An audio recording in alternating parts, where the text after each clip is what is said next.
And I'll just cover real quick. I'll cover real quick what we talked about last week, if you weren't here last week, is that the author of this book is Solomon, and Solomon was the wisest person to ever live, right? That's what was given to him, attributed him with wisdom. That's what he prayed for, and God gave it to him. And because he had that, he had everything else thrown in, right? So the thing to look after is wisdom, apparently. But Solomon kind of deconstructs the whole idea because now he's got wisdom, and it's kind of a mixed blessing.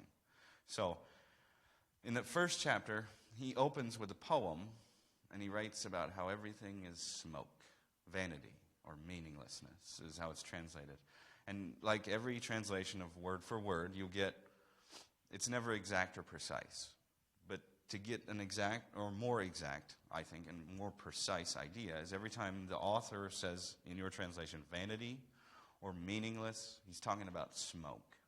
Like, think of a person trying to grab a hold of smoke and grasp what it is that has, like, come on, you're shaping. People try to shape smoke.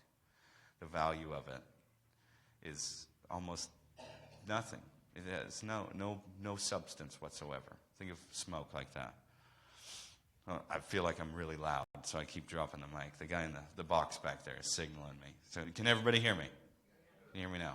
I feel like a Nextel commercial. Is that if it's still around? So without further ado, if everyone's got your place, got your place? Got your place? Can you hear me now? Okay. So, Ecclesiastes chapter 2. I said in my heart, come now, I will test you with pleasure. Enjoy yourself. But behold, this also was vanity. I said of laughter, it is mad, and of pleasure, what use is it? I searched with my heart how to cheer my body with wine.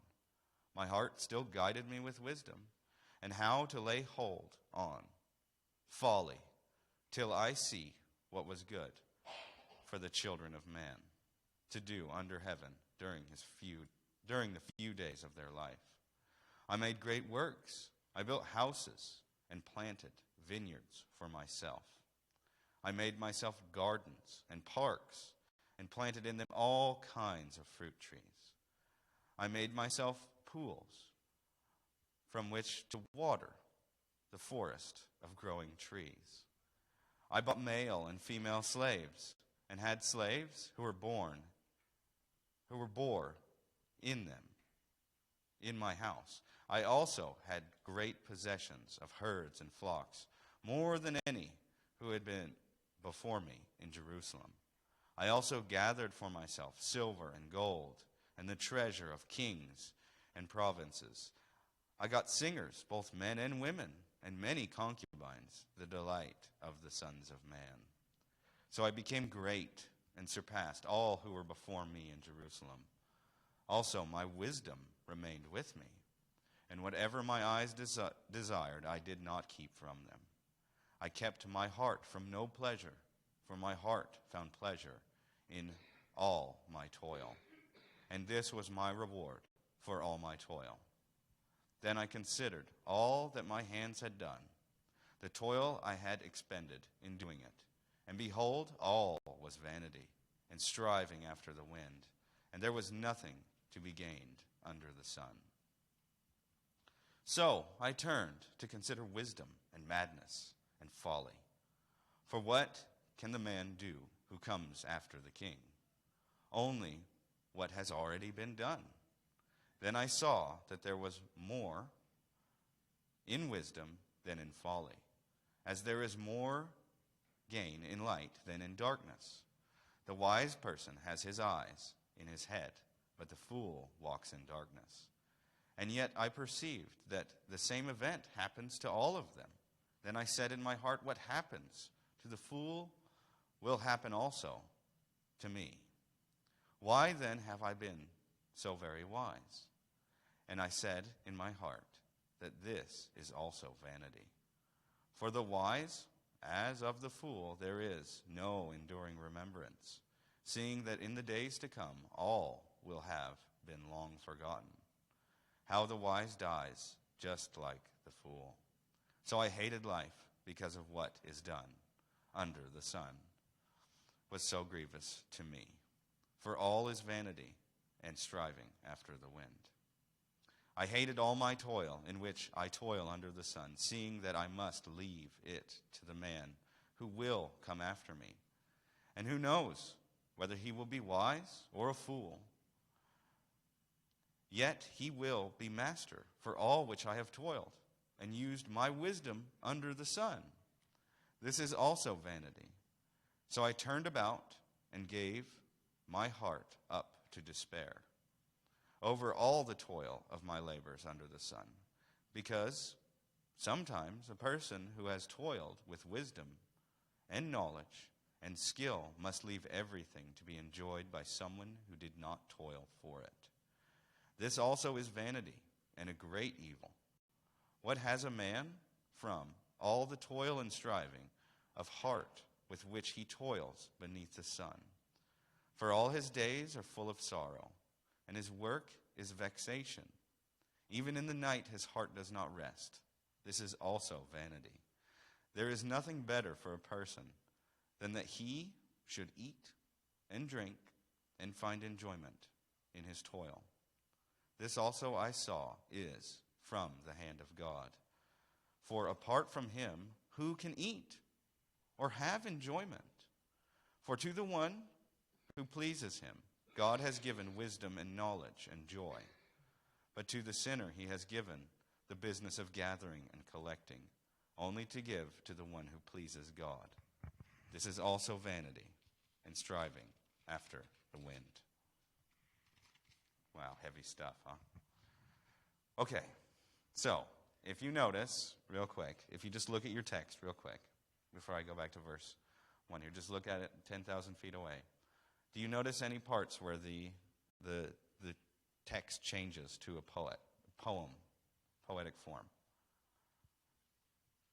It doesn't. Because the teacher right here is just hammering you with all this stuff. He's just throwing it out there. This isn't meant to, he's making a case, right? He's making a case. And what he's saying is, he touches on three topics right here. He touches on, the three topics of our culture. Because we have this idea, all right, self-indulgence, right? We have this idea that going on that is like, well, if it feels good, it's right? That's called hedonism. That's the idea. It's existed ever since the beginning of mankind. The Greeks just named it. And it's like, if this is all you got right here, right now, then, hey, congratulations. Your best life now, right? That's hedonism. The idea that I can get everything, that fulfillment in life comes from me just fulfilling every pleasure that I can imagine, that my heart will lead me to. And that's the first section he explores right there. And he's like, well, yeah, wrong. He does the sound, right? That's the hevel. You're just chasing after smoke. You want to be self-indulgent? Guess what? Guess where that leads? To nothing, right? A lot of modern philosophers have taught this, and at the end of their life, guess they call a priest. They call a priest right at the end, okay? Because it's just smoke. You're just chasing after the wind. And then he says, even wisdom, right? Wisdom is vanity. Chasing after that. He's just like all this stuff. Everything that you people would try to chase after is just, there's no substance to it. I mean, who can grasp it? And that's the strange thing of the world we live in, isn't it? Because even the things that we think we can grasp, even the things that we think are right in front of us that we have a hold of, are so far away that we can never even truly get to it. Okay? And that's what the author's exploring. So to back up, in verse 2, in chapter 2 at the beginning here, verse 1 he says, I said in my heart, come now, I will test you with pleasure, enjoy yourself, but behold, this also was vanity. So he starts with that. That's what he starts with, because he's giving instruction. So who is he talking to? Because if you notice right here, he's talking to someone else. He's talking to his heart, right? Because all of our desire comes from our heart. So we speak from our heart. Out of the mouth, the heart speaketh. So that's why we got to be so careful with our words, right? Our words, we have to be so careful with them, because if we learn anything from the Psalms, the heart is the seat of emotion. In the Hebrew mind, the heart is also the seat of thought. Did you know that? That the heart is the seat where your thoughts come from. In our Western culture, we think that it's up here somewhere, right? Where we process all the information and we do all the stuff and we say, oh, that guy's head is wrong, right? But it's really something else that's wrong. The Hebrews had it pegged because your brain can't think without your heart, right? The heart pumps the fluid that causes your brain to have ideas. So out of our heart, our thoughts and our emotions are generated, right? So in this he's kind of like, okay, so just step back, right, with the author of the book, with the teacher, and he says, I said to my heart. Now, how many of us woke up this morning and said, hey, heart, listen to me? None of us. Not one of us in here in this room, right? Well, I mean, except for one of us, maybe. The guy sitting up on stage. Because to understand your true motivation, see, here's the thing, is that people are really complex, right? Any person you see is the most complicated creature that was ever created in this creation that we have. And this complicated creature that you're looking at, the presentation that they put before you, is a mixed dynamic of emotions, and experiences, and perception, and reality that you have to somehow get along with, yet they've experienced nothing that you have. Now think about the scary aspect of that there's a whole world full of people that reflect the image of God that have experiences that are contrary to yours. And they don't even understand their own desires. Because no one woke up this morning and said, hey, heart, what is it that you desire? And let's see if that's contrary to the path that we're supposed to be walking today. Right? Because if you don't learn to preach to yourself, you get caught up in all kinds of silly things, and you'll be chasing after the wind, like the author says. But this is what he's doing. He's given us a template to step back with wisdom and look at our own motivation. Because what we're motivated to chase after and pursue is ultimately comes from the source of our heart. And if you don't learn how to wake up in the morning and say, what is it that we're going to pursue today? And you just take that for granted. Like you just wake up, I do this, I take a shower, I try to fix my hair over and over again, and I just do the same thing over and over again, then you're not a human being. You're more like an ant. Because that's what an ant does. If you can't understand your own motivations and desires, then there's not much that separates you from an animal. Right? Amen?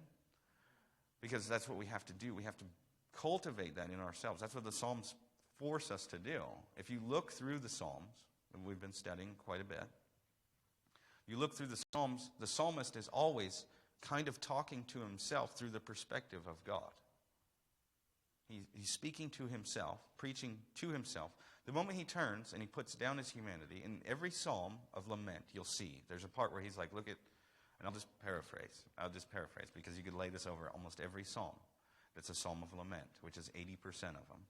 Is that the lament is like, look at how terrible my situation is. You got to do something about it, Dad. And then they're like, oh, I'm the contributor to my situation. They come to that self-actualization and that self-realization when they realize that the perspective that they're using is broken, and that the only way that they can see their life in the true light is when they take it before the one who created it in the first place. Did I lose anybody there? You guys hear what I'm saying? That's what the psalmists do, is that through prayer, we actually learn who we truly are. And if we don't, we just end up chasing after this idea of self-indulgence. We become hedonistic in nature. It's like, well, what do you want to do today? Well, I want to sit on my couch and watch TV. Is that going to lead you into life or death? Well, I don't ask myself that question, because I just do what my heart desires. Amen? Because that's what people do. We're looking at a whole world. You can step back, like the teacher in this, and you can look at a whole world that's been consumed with this idea that they're the centerpiece of it. And that goes all the way back to the garden. Because when you actually start, and I'm preaching, aren't I? So, okay. Preaching and teaching is about the same. I'll just use we instead of I, right? Or you. But when we step back as a people, and you can do this, you can just step back. Go to Food City, step back, and watch how many people are thinking about the others around them, right? Everybody go to Food City? I don't go to Food City that much. But you could go to Walmart. I go to Walmart a lot. A lot, okay? Almost every day, right? That's my toil, vanity, right? So anyway, I go to Walmart a lot. And you can step back at any given moment, and you can look. Just step back. Step outside of who you are, or who you think you are, whatever your heart's desiring at the moment. Just say, hold on a second, heart. Listen. We're just going to observe. And when you step back and you look at all these people who are just mulling around, they're literally mulling around, looking for stuff that they don't need. That's what they do. I hope he's not posting this on YouTube because I'd get in trouble at work for it. But that's what people do. I mean, that's what people do. That's what we do. It's what I do. When I go to work, I'm just mulling around for stuff that I really don't need. And what's that toil? It's vanity. It's smoke that I'm chasing after. These people, right? I'm projecting out, but I'm going to bring it back in to where it hits us right in the chest. Because these people that we look at and we observe, we have to step outside of that in order to observe it. You get it? So that means you're a participant in it. So you have to step out of it in order to observe it. And how do you do that? Well, he gives it right here. Verse 1 in chapter 2. I said to my heart, come now, I will test you with pleasure. Enjoy yourself, right? You have full reign, heart. You can do whatever you want. But behold, this also was vanity. And that's what people do. That's what we do, don't we? Because some people just haven't got out of that stage of their life. They're still adult adolescents. And if you think it doesn't happen, step outside of yourself once and see if you can see that same kind of behavior in who you are. Because this book is meant to cultivate us, to make us ready for the message of the good news. That it's not about me. That God is not the bit player in my story. He is my story, right? So that's just chapter 1. I hope we can get through a few of these, because I know we didn't get through all of chapter. That's just verse 1. We spent 2.5 hours on 6 verses in Revelation Thursday. So I hope I'm not going too in depth. If you guys got it, just shake your head and we'll move on to the next verse, all right? But if you're enjoying it, just keep listening to me and leaning forward in your chairs. I'll respond to you guys. So verse 2 here, there he is. It's so good. And it makes me not want it. It makes me really hard to not laugh, okay? I said of laughter, it is mad. And of pleasure, what use is it? Okay? So it's funny, right? It's a joke. A kind of a joke. Because when you step back from it and you think, well, all those times I laughed, right? All those times I laughed where did that get me? Right? It was just me being foolish. And it's really interesting because there's 2 reasons people laugh. There's one reason is because it's true. And it hits home. And you don't want to accept it. That's one reason you laughed.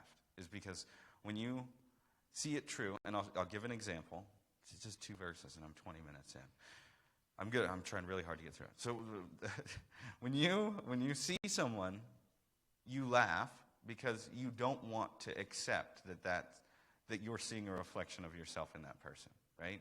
So let me just lay out 2 of them, and then I'll lay out examples of the 2 reasons why we laugh. The first is you don't want to see yourself in that person, right? Or you see yourself in that person and you want to disassociate from that. Okay, that's the first reason you laugh. The second reason you laugh is to be socially accepted. Like if you take 10 people and you put them in a room and you got 9 of those people that laugh at a terrible joke, right? The 10th person will laugh, even though the joke makes no sense whatsoever. It makes no sense whatsoever. The 10th person will laugh because they want to be socially accepted. It's conformity versus individuality, right? We all do it. If I took 10 of you and put you in a room, and then just one of you was in on the joke, the real joke was you sitting in the chair laughing at what wasn't a joke, you would laugh. Even knowing what you know, you would laugh, right? Even knowing now that you could be sat in a room where someone tells a terrible joke about an otter or something, and everyone else laughs hysterically, and then you just sit there and that wasn't funny, but they're laughing, so I'll laugh. It's automatic. You can't help it. You can't not do it. So the first reason we laugh. Okay, so here's what's really funny about this, because I think about this a lot. And You can go observe this at Walmart, right? Like, it's great. So Group A, you have 4 or 5 guys that are hanging out together. And Group B, you have 4 or 5 girls that are hanging out together. Teenagers. Let's just do teenagers, right? Hormones raging, everything, right? Okay, now you have, now here's the guys, and one of them decides that he's going to do something cool, right? A cool stunt or something like that to impress one of the girls so that he can talk to her, right? Because that's what he feels that he has to do. Every guy in the room knows exactly what I'm talking about. You've done it, right? And the internet is covered with these videos. And you're laughing right now because you don't want to associate. Ladies do it too, but not as prevalent as men do. So here's what happens. The guy, he tries to jump, those little cone things that we have out in the front of the store to keep people from driving through the front doors, because that's how human-like people act at Walmart. We have to put concrete barricades in front of the store to keep people from driving through the front of the store. So he decides, he makes this decision that he's going to jump this cone. And these things are like 5.5 feet tall, right? At my store, they're pretty tall. They're really tall. I can't remember how tall they are at Jefferson City. I just keep seeing the blue cone and the guy trying to jump over it. So the guy tries to jump over it, and it catches him right in this place you don't want it to catch you, right? And he falls over the cone, and he kind of lands on his head. He catches himself with his arms, and he jumps back up, and it's epic fail. We have videos on the internet called fail videos. And it's so interesting. The reason we watch those is because we don't want to identify with that guy, right? We laugh at it because we don't want to identify with that guy. But everyone in this room, I guarantee you, has made a fool out of themselves trying to impress somebody else in their life. This guy may be more than most, right? I used to skateboard, so I used to do that. Like, some girls would come by and I'd be like, okay, it's time to pop, shove it, switch foot, nollie, right? I had that work out for me. Bad several times. I know why they make the kids wear pads now. I didn't wear pads back then. I used to come home all scratched up and bruised. Or like, here's the next bicycle jump that I'm going to do, right? I wouldn't do it any other way. If there was no girls around, I would have never done it. Then thinking back at it, the only reason I did it was to impress somebody else. And where are they now? Folly, right? What is this? It's folly. Because I can laugh at myself in my past, and I know that I've done that thing that kid just did. But I laugh because I think that for some reason now, as being a mature adult, I don't do it anymore. But I do. I just do it on a different level. I just do it on a different level. And it's my brain trying to protect me from realizing that I'm the big dummy in the room, right? That I'm doing it to impress everybody else. That I'm trying to make myself, exalt myself and my situation. And the second reason is just basically that. Like, you guys all laughed at the guy jumping out of the thing. Some of you probably didn't think it was funny that the guy hurt himself. And you laughed because everyone else was laughing, right? So the second example comes from the first one. So if you weren't laughing because you felt bad for the guy, here he is, shame.